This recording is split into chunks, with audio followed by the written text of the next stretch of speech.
Every 10 years, as you all know, as mandated by the Constitution, the United States conducts a census designed to count every resident in the country. The results of that census are used to determine everything from how to distribute billions of dollars, hundreds of billions of dollars in federal funds, and where to build supermarkets. So it's used for lots of different purposes.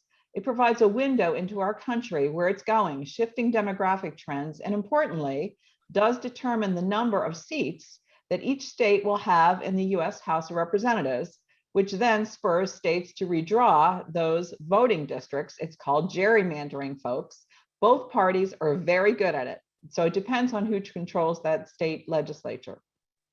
So in fact, based on last year's results, 6 states will gain congressional seats.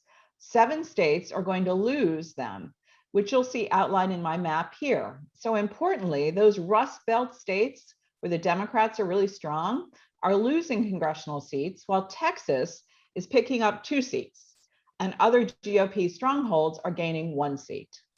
So as you can imagine, this can have major implications for public policy issues and elections. And who better to explain this to us than our guest today? It is my great pleasure to introduce David Wasserman.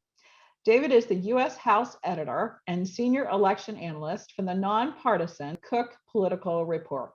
Nate Silver of the website 538 has written, quote, "Wasserman's knowledge on the nooks and crannies of political geography can make him seem like a local."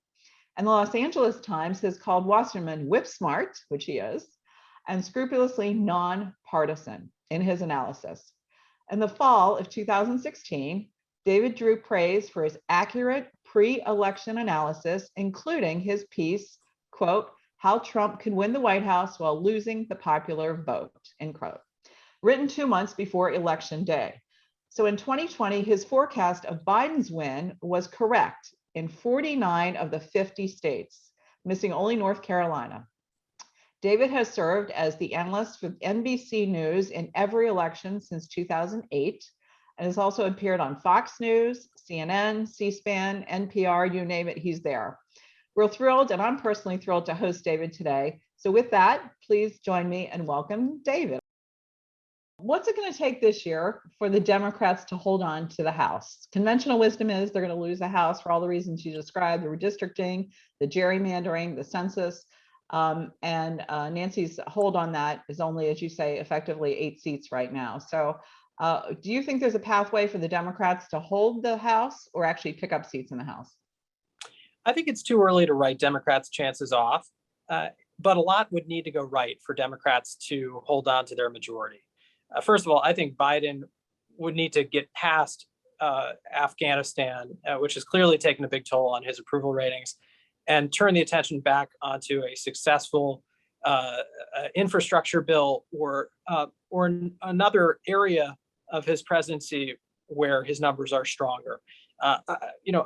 We could be in a much better place with regard to the Delta variant in a few months, and that could lift his approval rating. But I do think it would need to be above 50 to give Democrats any chance to begin with. It was simply the geographic polarization between urban versus rural that drove our politics apart.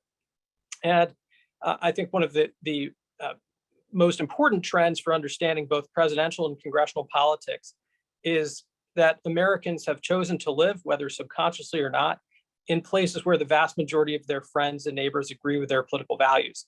That's on top of the tendency of Americans to tune into news sources that confirm their pre-existing points of view. But the bottom line in redistricting, you're going to see blue states delegations get even bluer, red states delegations get even redder, and that's going to only increase polarization. And we could be in for litigation over how these maps are drawn that extends well into the next decade. The results that we got from the census last month depict an America that is rapidly urbanizing and rapidly diversifying. And in fact, 52% of counties lost population between 2010 and 2020.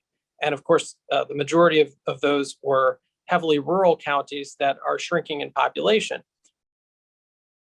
I think the biggest problem confronting us today is a an epidemic of misinformation that flows over social media.